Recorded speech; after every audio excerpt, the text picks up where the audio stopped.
day 4. Today we're just doing a shore dive. We're at the south end of the island. I'll take it to Arian to one of my favourite spots. Murray's here as well. He's going to be using the Wetty 110. Arian, I've told him we can only use the pole spear, and he's got to shoot the biggest fish of the day. I'm hoping that the viz is going to be good. It should be, because the swell was big enough that it's taken all the bad water out, but we will see. And then we're probably going to hang about down here and have some lunch, cook up on a beach or something like that, and also show Arian a bit of the south end of the island. In spearfishing, you know that we use certain wetsuits, open cell, which means you need to lube up to get them in, or get them on, I mean. And you can use most things really. Shampoo, I used to use baby shampoo a lot. I've used some skin conditioner. But what we're using now is, we've been sent up from Spearfishing UK. We've got a product called Slippy, which Arian's doing some filming with now. I'll have a look here. And this is basically a powder form, and it's a water-based lubricant. So as soon as you put this in with water, it basically goes to a lubricating solution. It's pretty nuts what it does. I've heard of Spearos drinking it by accident and feeling completely fine, so that's good to know. If you get thirsty and you end up in the middle of the sea and you need some liquid, you can drink your Slippy. Another one that they've sent up, which I've just started trialing, is a new one called Octacle. We've never used this before, so we're going to do a trial today. Arian's going to use the Octacle and I'm going to use the Slippy. Arian uses Slippy all the time, so it's best for him to see what this one's like and he can compare. Now this one is 100% natural, no nasty chemicals, no detergents, and I'm pretty sure it's made from algae. It says seaweed based with aloe vera, so it's pretty good for your skin, which is good because you're going to be in your wetsuit for hours or a day, and you don't want, you know, anything agitating you if your skin's allergic. It's going to be pretty interesting what this is like. This is just a sample tin. If it's any good, we'll probably put an order in. So there's only one way to find out.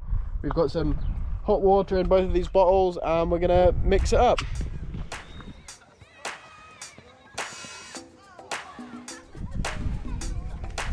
Here in Shetland it is always windy, so I'll try not to lose too much of it. When you're making up wetsuit lube, always put a small amount of water in the bottom first and then make it really hard. And if you put too much water in, you'll get lumps, and there's nothing worse than lumps of wetsuit lube. So that's it there. It looks fairly lump free. Now what we're going to do is we're going to pour in the rest of the liquid. Bit more? Yeah, that. Again, just starting with a little bit of water. And then we'll pour the rest in. Need more water in there. Yeah. See how congealed that's went? That's what it's meant to do though. So we'll get a bit more water in there and shake it up again. Boom. Okay. Right. 2 bottles mixed up. Let's do a wee comparison test. You know when you touch the seaweed and you get that gloopiness of it? Yeah. Not sure it was a taste test, but it seems to work. Doesn't taste like seaweed. I don't think you'd recommend tasting. Oh yeah. They both feel very similar. They've been mixed up to approximately the same consistency too. We didn't have 2 1 litre bottles, hence why we've done a bigger bottle, but there's 3 of us. So. That one doesn't have any taste. Right, okay. It's not about how it tastes, it's about how it puts on the wetsuit anyway. Yes, let's get the wetsuit.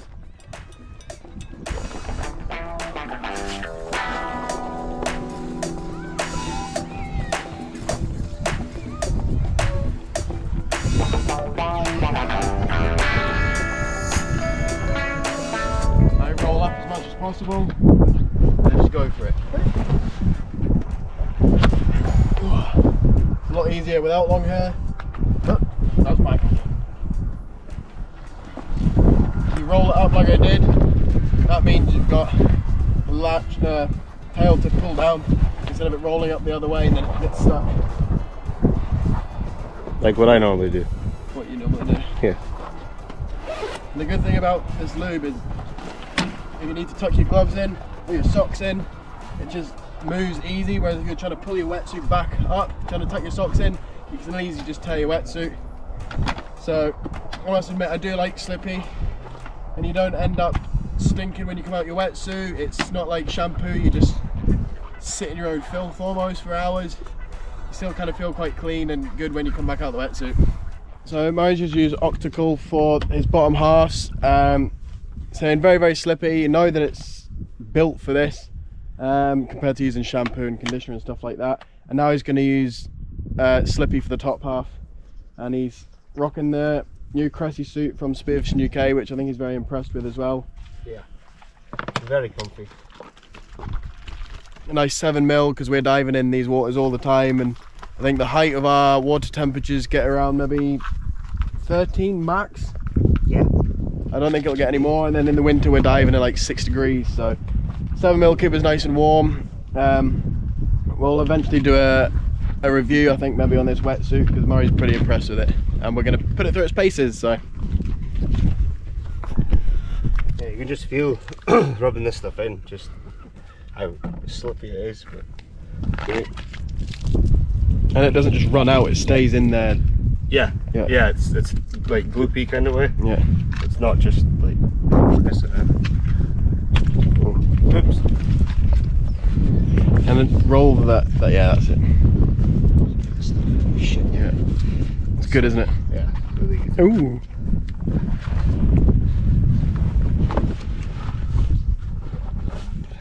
Very smooth. Squirty green. So we've just got to where we're going to get in. Bit of a walk. We're all worked up a good heat in the wetsuits. Thank goodness we warmed the lube up before we got on. Bit too hot. It's perfect conditions.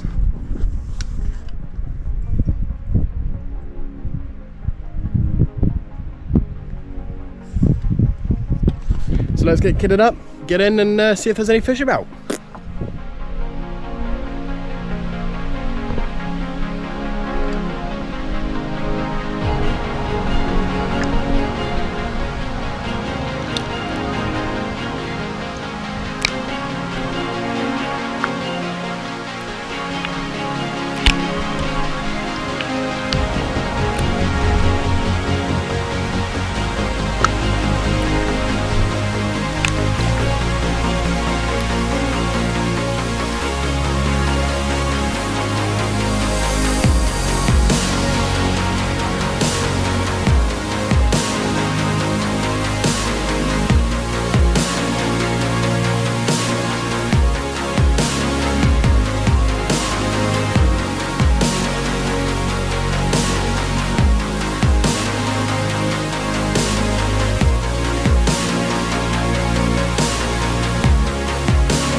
With struggling to find the fish in the first 45 minutes to an hour, we decided to push around the corner and see what we could find. We started diving at some nice drop-offs, it was looking really fishy, and then it didn't take long before I got right into the kelp and there was pollock nearly everywhere. These two came cruising in. I decided to pick the bigger one of the two, and it was a good shot right behind the head, and the spear got a good firm hold. The flopper went out. Now a little trick I like to do is slide my hand all the way to the end of the spear so you pin the fish against the flopper. This kind of minimises damage with the fish thrashing about, or it just basically means you've got a good control of the fish.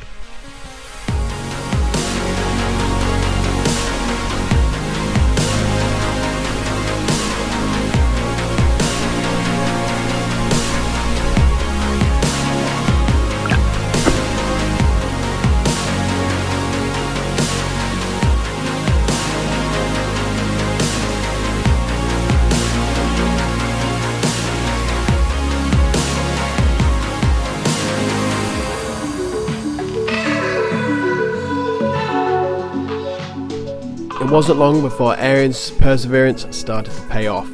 He's probably the first person in the UK to be using this pole spear. We managed to get the shipment sent straight to us so we can get the pole spear thanks to Spearfishing UK. This is the new Headhunter roller spears. Now I made Arian use this instead of any gun so he would get good at it, and it did pay off. Eventually he comes up with a fish and he has a massive grin on his face.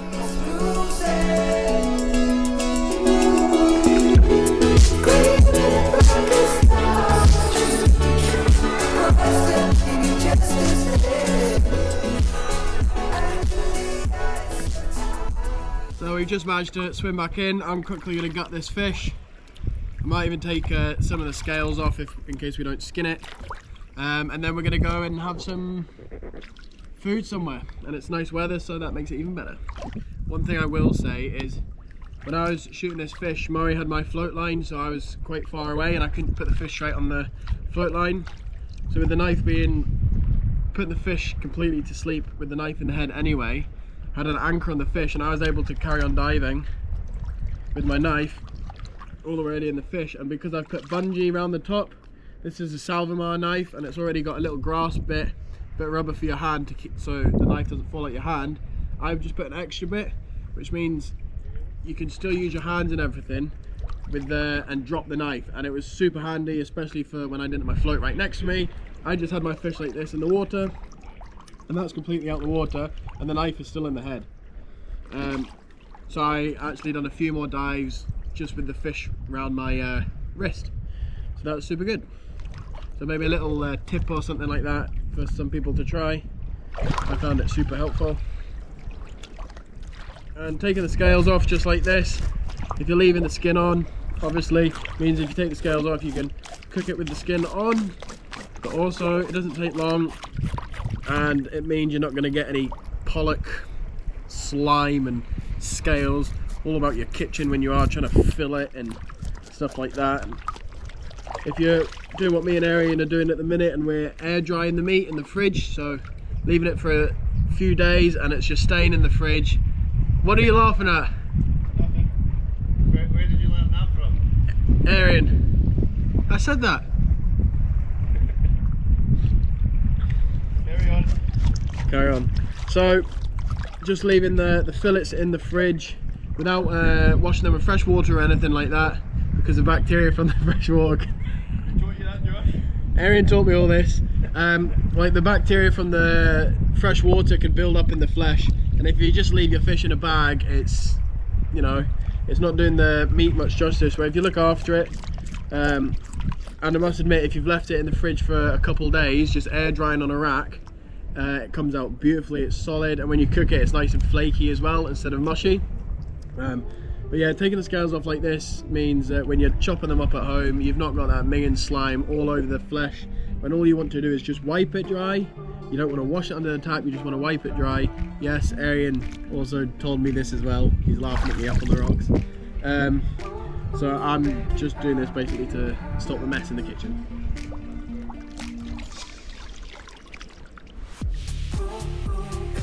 So we have come to St. Ninian's Beach for a cook-up. As you can see, it's a lovely day today. The water looks amazing. This is on the west side of the island. So Murray set up the Caddock stove, awesome bit of kit, and we've got chef Flour, eggs and breadcrumbs. Let's go. And I'm just the runabout. Is it the sous chef I am? No. No, you're the commie chef or the safety. We remembered a lot of stuff, but one thing we didn't remember was the nice filleting knives. So I am trying not to butcher this pollock.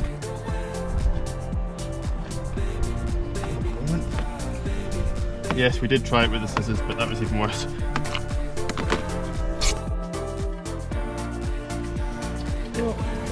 What's up? Yeah.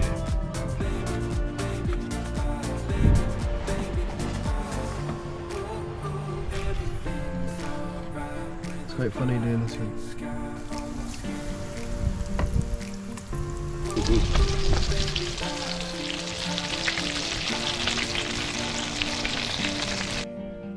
Now it's the taste test.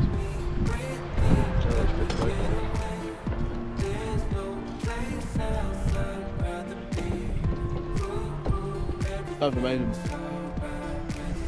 Proper food. Yeah. Tastes like chicken. So this fish was shot up at Muckle Flugger. This is we've aged it in the fridge like I spoke about before, and it's a lot more flaky. It's not mushy or anything. Yeah. Definitely eats a lot better.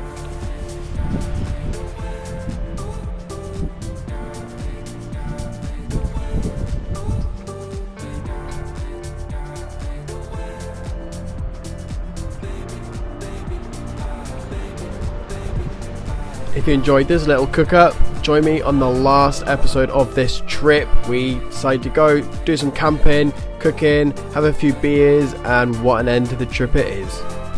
Thanks for watching, and I'll see you all soon.